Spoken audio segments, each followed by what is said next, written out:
आज जो है हम अपनी फर्स्ट क्लास शुरू करने वाले हैं, जो कि हमारी है उस पे हिंदी भाषा के ग्रामर के बारे में आज हम जो है पढ़ेंगे।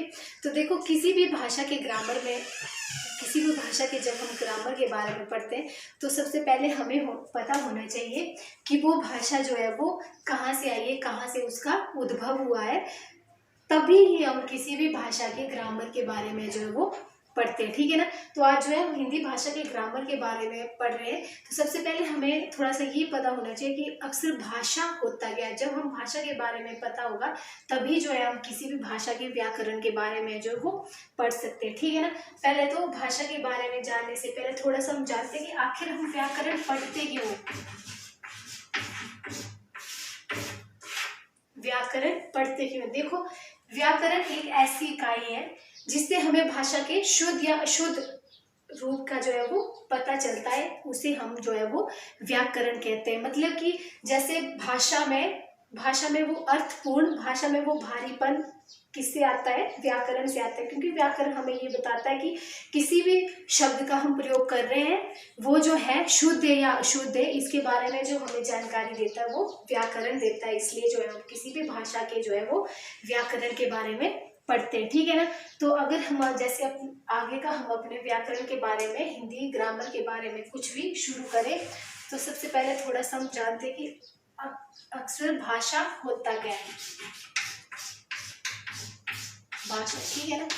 एक कॉमन सी डेफिनेशन जो है वो जो हम सब ने, आपने भी और हमने भी पढ़ी है कि भाषा क्या है।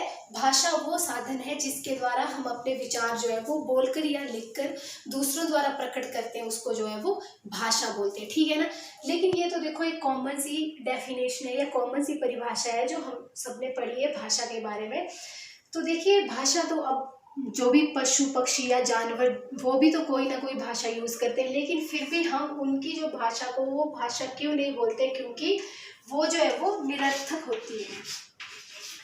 वो भाषा जो है वो कैसी है? निरर्थक है, क्योंकि उसमें कोई भी अर्थ नहीं है। क्योंकि जो भी पशु पक्षी बोलते हैं हमें उनकी बोली हुई कोई भी बात जो है वो समझ नहीं आती है। इसलिए जो है हम उनकी भाषा को जो है वो भाषा नहीं बोलते, वो सिर्फ एक ध्वनि है जो वो निकालते हैं, ठीक है ना। तो उसी तरह अगर हम भी किसी व्यक्ति के सामने हम अपने विचार या अपनी भावनाएं जो है उनका उच्चारण करते हैं और दूसरा व्यक्ति उसको ग्रहण करता है तो उसे भाषा कहते हैं। लेकिन ग्रहण करने के साथ साथ जब उसे उन शब्दों का अर्थ जो है वो समझ आ रहा है कि हम जो क्या बोल रहे हैं, वो व्यक्ति वो सब समझ रहा है, तो उसको हम भाषा बोलते हैं। इसलिए हम बोल सकते हैं कि भाषा क्या है? एक सार्थक साधन है। सार्थक साधन है। बोलने का मतलब है कि कोई भी शब्द या कोई भी भाषा हम यूज करते हैं तो उसका कोई ना कोई अर्थ होना चाहिए, उसे ही हम भाषा बोलते हैं। अगर भाषा निरर्थक है, उसमें कोई भी अर्थ नहीं है, तो वो भाषा नहीं कही जा सकती, ठीक है ना। ये था हमारे पास थोड़ा सा भाषा के बारे में। अब थोड़ा सा हम देखते हैं कि भाषा और बोली में क्या अंतर है, ठीक है ना। भाषा और बोली में क्या डिफरेंट है, ठीक है। देखिए, एक होता है भाषा और एक होता है बोली, ठीक है ना। जैसे देखो, अगर हम अपनी कॉमन लैंग्वेज में देखें तो हम जैसे चंबा वाले चंबयाली यूज करते हैं, कुल्लू वाले कुल्लू भाषा यूज करते हैं, जैसे बिलासपुर वाले कहलूरी। वैसे हिमाचल में जितने भी अलग अलग डिस्ट्रिक्ट है वो अपनी अपनी जो है वो भाषा या बोलियां जो है यूज करते हैं, ठीक है। अब बोलचाल में तो हम बोल देते हैं ना कि हमारी जो भाषा है वो चंबयाली है, कुल्लू वालों की कुल्लू है, कुल्लवी है, और बिलासपुर वालों की वो कहलूरी है, वैसे तिस्सा वालों की चुराई है। तो वो भाषा नहीं है, वो सिर्फ क्या एक बोली है, ठीक है ना।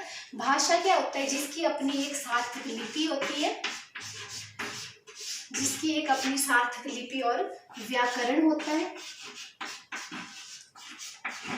और जो है बहुत बड़े क्षेत्र में जो है वो बोली जाती है, उसको बोलते हैं हम भाषा। जैसे मान लो अगर हम हिमाचल वाले हैं तो हमारी जो मातृभाषा है वो क्या है? हिंदी है। और हिंदी एक ऐसी भाषा है जिसकी खुद की अपनी एक लिपि है, जिसका आपको पता है कौन सी है? वो देवनागरी, ठीक है ना। खुद की एक अपनी लिपि है और खुद का हिंदी भाषा का एक अपना व्याकरण है। और हिंदी जो भाषा है वो बहुत बड़े क्षेत्र पर जो है वो बोली जाती है, इसलिए हिंदी को जो है हम वो भाषा बोलते हैं। और जो अलग अलग हम जो यूज करते हैं वो क्या है? वो बोलियां है, ना कि भाषा है, ठीक है। तो ये था थोड़ा सा भाषा के बारे में। अब हम जानते हैं कि हमारी जो हिंदी भाषा है वो कहाँ से आई या इसका उद्भव जो है वो कहाँ से हुआ, ठीक है। तो देखिए एक क्वेश्चन आता है कि हिंदी भाषा का उद्भव जो है वो कहाँ से हुआ है, कि हमारी जो हिंदी भाषा है वो आई कहाँ से, ठीक है ना। तो क्वेश्चन पूछा जाता है कि हिंदी भाषा का जो मेन उद्भव है या हिंदी भाषा को जन्म देने वाली जो भाषा है वो कौन सी है, तो वो है वैदिक संस्कृत, ठीक है।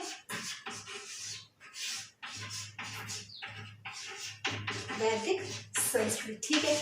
हिंदी भाषा को जो जन्म देने वाली भाषा है वो कौन सी है, वो वैदिक संस्कृत है, ठीक है ना। अब देखो कई बार क्वेश्चन आता है, मान लो अगर आपको दिया होगा कि हिंदी भाषा का जो उद्भव है वो कौन सी भाषा से दिया हुआ है, मान लो एक आपको वैदिक संस्कृत दिया होगा, एक संस्कृत दिया होगा, एक कोई और भाषा दी होगी, मान लो जैसे फारसी हो गई या उर्दू हो गई, ठीक है।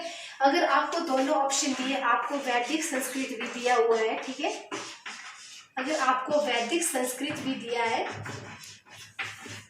और साथ में दूसरा ऑप्शन मान लो संस्कृत भी दिया है, ठीक है, संस्कृत भी दिया है, ठीक है, और आपसे पूछा जाता है कि जो हमारी हिंदी भाषा है उसका उद्भव हुआ कहाँ है, तो कहाँ किस भाषा से हुआ है, तो इसका जो राइट आंसर होगा वो वैदिक संस्कृत होगा, ना कि संस्कृत, क्योंकि हमारी हिंदी भाषा का जो उद्भव माना जाता है वो वैदिक संस्कृत से माना जाता है। देखो इतने डीप क्वेश्चन, जैसे आप किसी बड़े एग्जाम की तैयारी करते हो, टैट वगैरह की तैयारी करते हो, तो इसमें ऐसे क्वेश्चन पूछे जाते हैं जो कि बहुत डीपली होते हैं।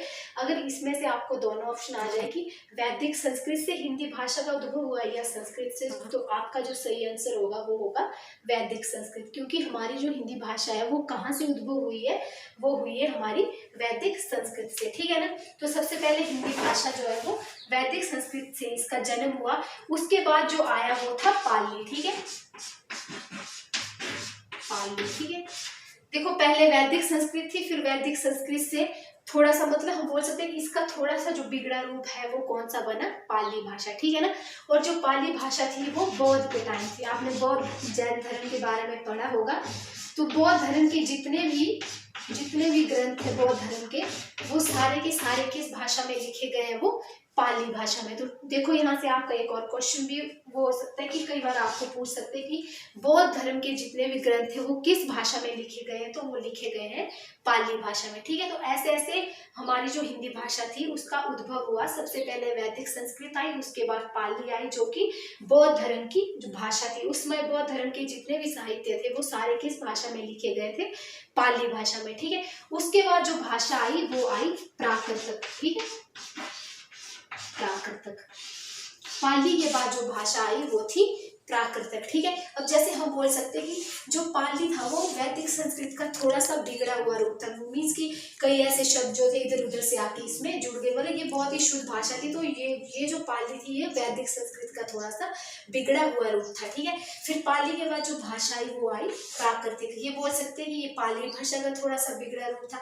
और ये जो भाषा थी, जो प्राकृतिक भाषा थी, ये कहाँ पे यूज की जाए, किसके समय यूज की गई, ये की गई जैन धर्म, ठीक है ना। तो जब जैन धर्म भारत में जब जैन धर्म का उद्भव हुआ था, उस समय के जितने भी जैन धर्म के जितने भी साहित्य वो मैक्सिमम जो है ज्यादातर किस भाषा में लिखे गए हैं, वो प्राकृतिक भाषा में लिखे गए। तो इसलिए हम बोल सकते हैं कि उसके बाद पाली के बाद कौन सी भाषा है, प्राकृतिक भाषा। तो इससे आपका एक और क्वेश्चन यहाँ से हम बोल सकते हैं कि पुटअप हो रहा है कि जैन धर्म के जो ग्रंथ है वो किस भाषा में लिखे गए हैं, वो प्राकृतिक भाषा में लिखे गए, ठीक है ना। तो अगली जो इसके बाद जो अगली भाषा आई वो आई अपभ्रंश, ठीक है, अपभ्रंश, ठीक है ना।